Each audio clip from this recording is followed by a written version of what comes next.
Հարությանը ցնցած սպանության գործը դեռ շարունակում է քննարկվել տարբեր դիտանկյուններից։ Ինչու պետք է 20 տարեկան Գևորգ Հարությունյանը Վրեժի համար սպաներ Փարաքարի ընտրված ընդդիմադիր համայնքի ղեկավար Վալոդյա Գրիգորյանին, որը երբեք որևէ քրեական գործով չի անցել, որևէ մեկի սպանության հետ կապ չի ունեցել։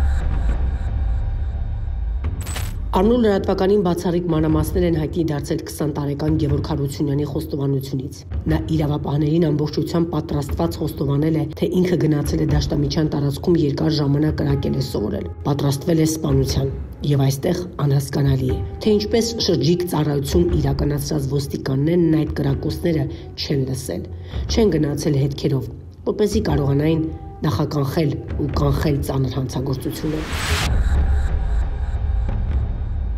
Ինչ էր արել Վալոդյա Գրիգորյանը։ Արմուն լրատվականին Գևորգ Հարությունյանի հարազատները պատմեցին, որ երբ քննիչը նրան հարցրել է ինչու կրակեցիր, սպանեցիր Վալոդյա Գրիգորյանին եւ Կարեն Աբրահամյանին, նա պատասխանել է, թե վրեժ եմ լուծել Վալոդյա Գրիգորյանից, իսկ Կարեն Աբրահամյանին չեմ ճանաչել։ Հնչել է հարց. իսկ գիտեիր Արծրուն Գալստյանին, պատասխանել է, Արծրուն Գալստյանին ճանաչել եմ, գիտեի, որ Վալոդյա Գրիգորյանի մտերիմ ընկերն է։ Իսկ թե ինչու է վրեժը լուծել Վալոդյա Գրիգորյանից, որը որևէ առնչություն չի ունեցել փետրվարի 5-ին Մերձավանի գյուղապետ մեր Ախտոյանի տան դիմաց տեղի ունեցած ծեսկրտուքի հետ, որի ընթացքում սպանվել է 29-ամյա Գրիգոր Օհանյանը։ Ավելին, Վալոդյա Գրիգորյանի եղբայր Պայքար Գրիգորյանը այդ գործով խուլիգանություն անելու համար է մեղադրվում, ոչ թե մարդասպանության։ Հետևաբար հարց է առաջանում. ինչու է 20-ամյա տղան որոշել վրեժ լուծել մի մարդուց, որը փետրվարի 5-ին չի սպանել Գրիգոր Օհանյանին, որևէ մեկին չի պատվիրել սպանություն, որևէ անգամ այդ սպանության գործով չի անցել, որևէ կարգավիճակով, ինչի մասին Արմնու լրատվականը տեղեկացավ քննչական կոմիտեից։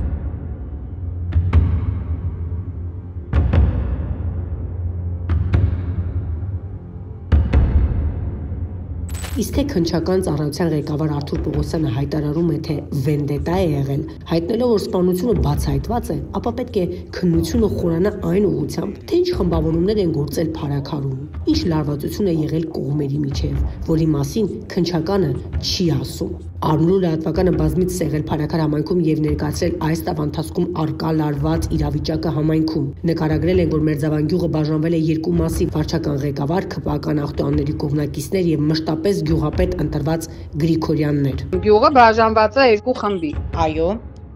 Բայց Արմենը այս կողմի, նախկին գյուղապետի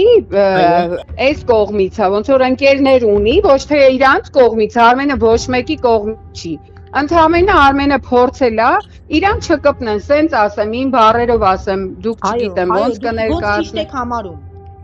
Ինքը փորձել է, որ իրան չկպնեն, ախպեր ջան, իմ հետ գործ չունեք, ինչ ուզում եք արեք։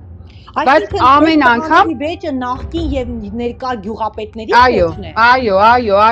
Նրանց բախումների թեման միշտ եղել է ընտրությունը, երբ Վալոդյա Գրիգորյանի հայրը Կամինքը հավաքել է շատ ձայներ, ախտոյանները մշտապես պարտվել են ու հակասությունները խորացել են նախընտրական եւ հենթընտրական ժամանակահատվածում։ Այս քաղաքական բաղադրիչը բարձրաձայն չի քննարկվում քննիչների կողմից։ Համենայն դեպս Արթուր Պողոսյանը ՀՄԿ-ի եթերում ոչինչ չասաց այդ մասին եւ հանրության համար անհասկանալի է մնում, թե ինչ վենդետայի մասին է խոսքը։ Իսկ գուցե ասեք, որ այո,